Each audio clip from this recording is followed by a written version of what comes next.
Good afternoon. बिल्कुल GST जो cut हुआ था उसके बाद अच्छा खासा मोमेंटम ऑटो स्टॉक्स में देखने को मिला है, क्योंकि बिक्री लगातार जो है वो बढ़ती हुई नजर आई। जुलाई के महीने की बात करें तो यहाँ पे काफ़ी सारी कंपनीज ने रिकॉर्ड लेवल पर अपने बिक्री आंकड़े दर्ज किए हैं, चाहे वो डोमेस्टिक हो या फिर एक्सपोर्ट्स। शुरुआत करें टाटा मोटर्स कमर्शियल व्हीकल के साथ, तो टोटल सेल्स में ऑलमोस्ट 37% की ग्रोथ आपको नजर आएगी। अनुमान से काफ़ी बेहतर ये आंकड़ा आते हुए नजर आया।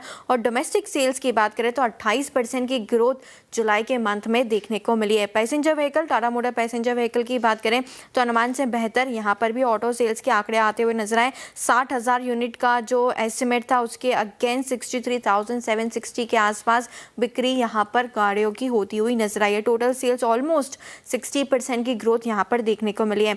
महिंद्रा एंड महिंद्रा पर भी फोकस बना हुआ है। टोटल जो ऑटो सेल्स के आंकड़े वो अनुमान मुताबिक आते हुए नजर आएंगे, लेकिन आउट परफॉर्मेंस ट्रैक्टर से आती हुई नजर आई है। ट्रैक्टर सेल्स देखें तो ऑलमोस्ट 2000 यूनिट अनुमान से बेहतर यहाँ पर आंकड़ा आपको आते हुए दिखेगा। 34,420 यूनिट की बिक्री इस महीने में देखने को मिली है। पैसेंजर व्हीकल में 20% की ग्रोथ है और थ्री व्हीलर्स की बात करें तो 53% की ग्रोथ आपको यहाँ पर नजर आएगी। मारुति सुजुकी हालांकि यहाँ पर भी वॉल्यूम के लिहाज से तो काफ़ी अच्छा जुलाई का मंथ रहा है, लेकिन क्वार्टर वन के नतीजे में मार्जिन से डिसपॉइंट किया था। इसी वजह से आज स्टॉक जो है लाल निशान में कारोबार करते हुए नजर आ रहा है। डोमेस्टिक पीवी सेल्स की बात करें तो 42% की ग्रोथ इस मंथ में देखने को मिली है। हालांकि एक्सपोर्ट्स थोड़े डिक्लाइन होकर आते हुए दिखे, 5% की कमजोरी आपको वहां पर नजर आएगी।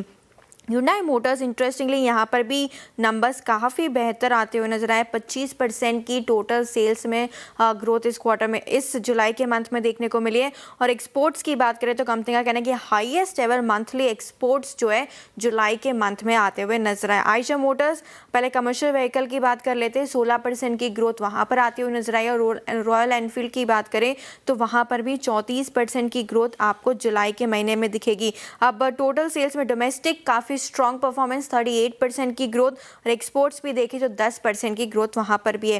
हीरो मोटोकॉर्प में भी अच्छी खासी ग्रोथ है, 19% की टोटल सेल्स ग्रोथ यहां पर आती हुई नजर आई है। बजाज ऑटो रिकॉर्ड लेवल पर यहां पे परफॉर्मेंस जुलाई के महीने में सेल्स में 30% की ग्रोथ है। एक्सपोर्ट ने आउट परफॉर्म किया है, ऑलमोस्ट 40% की स्ट्रॉन्ग बिक्री यहां पर देखने को मिली है। टीवीएस मोटर्स भी पीछे नहीं है, तो टोटल सेल्स में 38% की ग्रोथ देखने को मिली है, वॉल्यूम ग्रोथ। और ईवी सेल्स भी देखें तो 23,000 से बढ़ के ऑलमोस्ट 60,000 यूनिट जुलाई के महीने में जो है वो बिकती हुई दिखी। और लास्ट में अशोक लेलैंड, यहाँ पर भी आउट परफॉर्मेंस है, 30% की ग्रोथ है और अनुमान से बेहतर जुलाई का महीना यहाँ पर आते हुए दिखा। तो मोस्ट ऑफ द कंपनीज के नंबर्स डोमेस्टिक के लिहाज से काफ़ी स्ट्रॉन्ग है।